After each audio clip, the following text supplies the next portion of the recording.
सच्चिदानंद सद्गुरु साईनाथ महाराज की जय. ஓம் சாய்ராம். ஸ்ரீ சாயி சச்சரிதம் ஓவிகள் கருத்துரை அத்தியாயம் 42.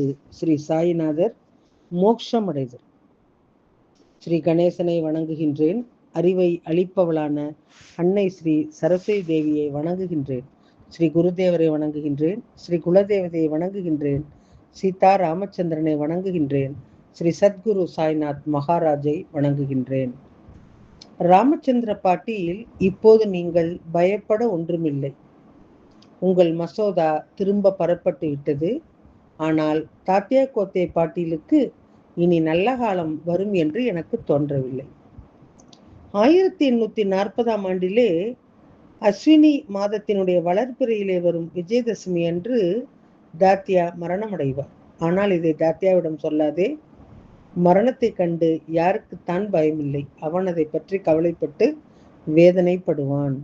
தாத்தியாவுக்கு வாழ்வதற்கு இன்னும் 2 வருடங்களே இருந்தன.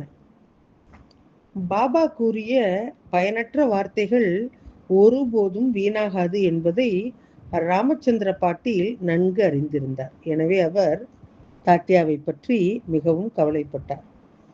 பாட்டீல் பாபாவினுடைய வார்த்தைகளை தாத்தியாவிடம் மறைத்து வைத்திருந்த போதிலும் அவருடைய மனம் கொந்தளிக்க தொடங்கியது.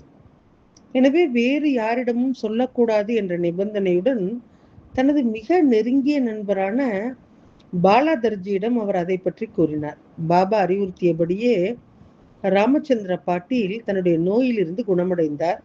நாட்கள் செல்ல செல்ல தாத்தியாவினுடைய இறுதி தருணங்கள் நெருங்கின. பாபாவின் வேத போதனைகள் மெய்ப்பட தொடங்கின. 1840 ஆண்டினுடைய பாத்திரபத மாதம் முடிவடைந்தது. அஸ்வின் மாதம் தொடங்கிய போது தாத்தியா உறங்கச் சென்றார்.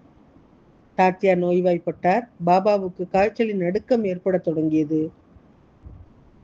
தாத்தியாவின் எல்லாமாக இருந்தது பாபாவும் பாபாவின் பாதுகாவலரான பரம்பொருளும் தான். தாத்தியா படுக்கையிலே வீழ்ந்ததால் பாபாவை பார்க்க வருவதற்கு கூட அவருக்கு சக்தி இல்லாமல் போனது.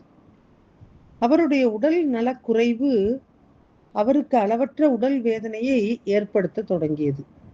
அவர் ஏற்கனவே தன்னுடைய நோயின் காரணமாக எண்ணற்ற வழிகளால் அவதிப்பட்டு கொண்டிருந்தார். ஆனாலும் தாத்தியாவினுடைய மனம் பாபாவின் நினைவிலே முழுமையாக மூழ்கி இருந்தது. அவரது உடல் அசைவதை நிறுத்தி இருந்தது. மேலும் அவரது நோய் மோசமடைந்து கொண்டே இருந்தது. இதற்கிடையிலே பாபாவின் உடல்நிலை நாளுக்கு நாள் மோசமடைந்து வந்தது. குணமடைவதற்கான எந்த அறிகுறியும் தென்படவில்லை. விரைவிலே பாபா கணித்திருந்த விஜயதசமி நாள் நெருங்கி கொண்டிருந்தது. ரகசிய தகவல் வெளிப்பட்டதும் பாலாதர்ஜிக்கு வியர்க்க தொடங்கியது. ராமச்சந்திர பாட்டீலின் பதட்டமும் உச்சத்தை அடைந்தது. பாபாவின் அசைக்க முடியாத வார்த்தைகள் இப்போது உண்மையாகி வருவதற்கான அறிகுறிகளை காட்டத் தொடங்கின.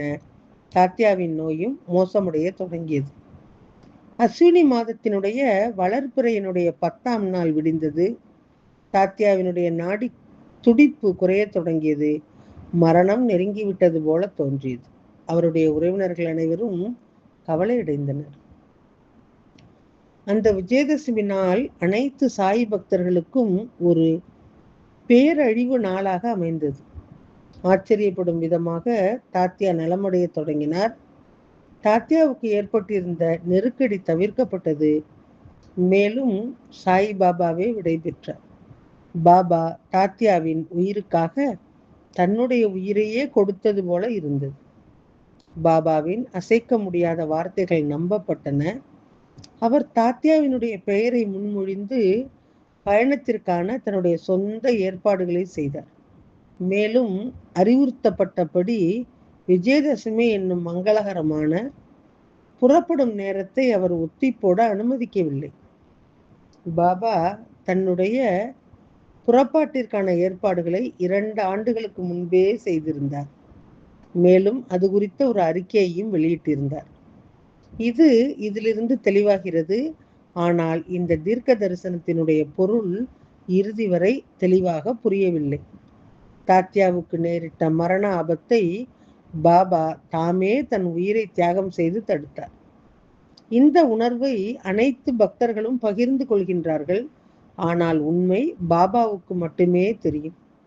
பாபா உயிர் பிரிந்த இரவிலே பண்டர்பூரில் வசித்து வரும் கனுதாஸுக்கு காலையிலே ஒரு கனவு வந்தது. அந்த கனவிலே பாபா கூறினார், மசூதி இடிந்து விழுந்து விட்டது.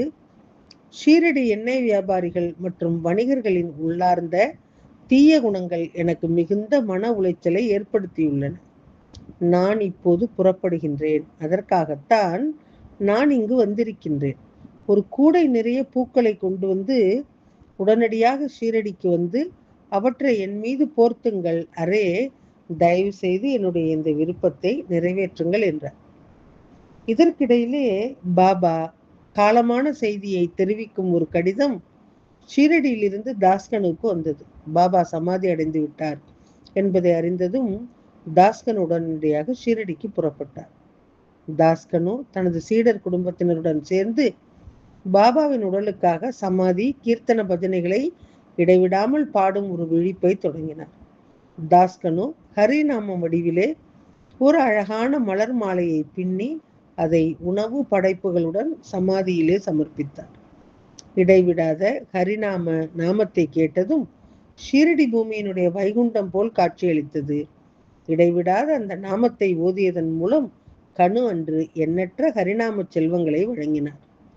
பாபா ஏன் தசரா தினத்தை தன்னுடைய இறுதி நாளாக தேர்ந்தெடுத்தார் என்பதிலே ஆச்சரியப்பட ஒன்றுமில்லை. இந்து நாட்காட்டியின்படி தசரா ஆண்டினுடைய 3 மங்களகரமான காலங்களிலே ஒன்றாக கருதப்படுகின்றது. இது அனைவரும் அறிந்ததே. பாபாவிற்கான சுப நேரத்தை பற்றி விவாதிப்பது கூட பொருத்தமற்றது. வருகையும் போக்கும் இல்லாத பரம்பொருள் புறப்பட்டு செல்வதிலே அவருக்கு என்ன பயன்? கடவுள் பாபாவிற்கு அந்த சுப நேரம் என்ன பயனை தருகின்றது? அறம் மற்றும் தர்மம் ஆகிய பந்தங்களில் இருந்து விடுபட்டவரும் கர்ம பந்தங்கள் அனைத்தும் அடக்கப்பட்ட பிறகு கர்ம பந்தங்களிலிருந்து விடுபட்டவரும் ஓம்காரம் போன்ற மகா பிராணனாகவும் பெரும் உயிர் சக்தியாகவும் ஜீவாத்மா அல்லாமல் சிவனானவருமான அந்த பரமாத்மா எப்படி பயணிக்க முடியும்? இயக்கத்தின் வேகம் இல்லாத அந்த மகா பிராணன் தனது பயணத்தை எப்படி தொடங்க முடியும்? கர்மபந்தம் இல்லாததால் பிறப்பு இறப்பு சுழற்சியிலிருந்து விடுபட்டவரே சுயம்பு பிரம்மம் ஆவார். எனவே அவருக்கு மரண பயம் இல்லை. அவரது ஆன்மா இடம்பெயர வேண்டியதில்லை. அவர் பிரம்ம வடிவிலே இந்த உலகிலே வலம் வருகின்றார். அத்தகைய சாய் மகாராஜாவுக்கு வருவதோ போவதோ அசைவதோ இல்லை. அப்படி என்றால் அவர் எப்படி முக்தி அடைய முடியும்?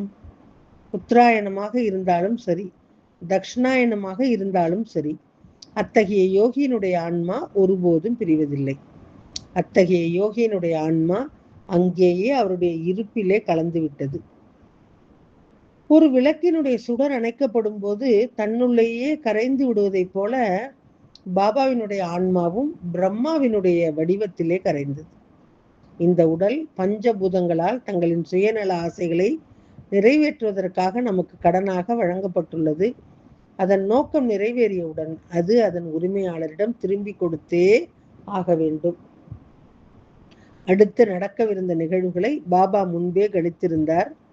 ஆனால் அவை பற்றி யாருக்கும் தெரியவில்லை. பாபாவின் உடல் தியாகம், அவருடைய புகழ் என்றென்றும் நிலைத்திருக்கும். காய்ச்சல் என்பது இறப்பிற்கான ஒரு சாக்குப்போக்காக மட்டுமே இருந்தது.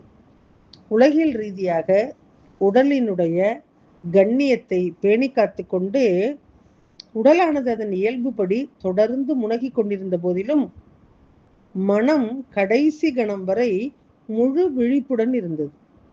பகலில் 8 மணி நேரம் கழித்த பிறகு பொதுவாக நண்பகல் வாக்கிலே பாபாவை முழு ஆரோக்கியத்துடன் எழுந்து அமர்ந்தார். அவர் உயிர் பிரியும் நேரம் நெருங்கி விட்டது.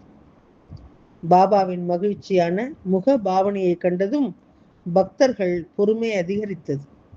பாபாவுக்கு நேர்ந்த விரும்பத்தகாத நெருக்கடி தவிர்க்கப்பட்டு விட்டது என்றும் அவர்கள் உணரத் தொடங்கினர். அத்தியாயம் 42. ஸ்ரீ சாய்நாதர் மோட்சமடைதல் ஓவிகள் மற்றும் கருத்துரை அடுத்த தொடரிலே கேட்கலாம். சாயை பணிவோம். சாந்தி நிலவட்டும். ஓம் சாய்ராம்.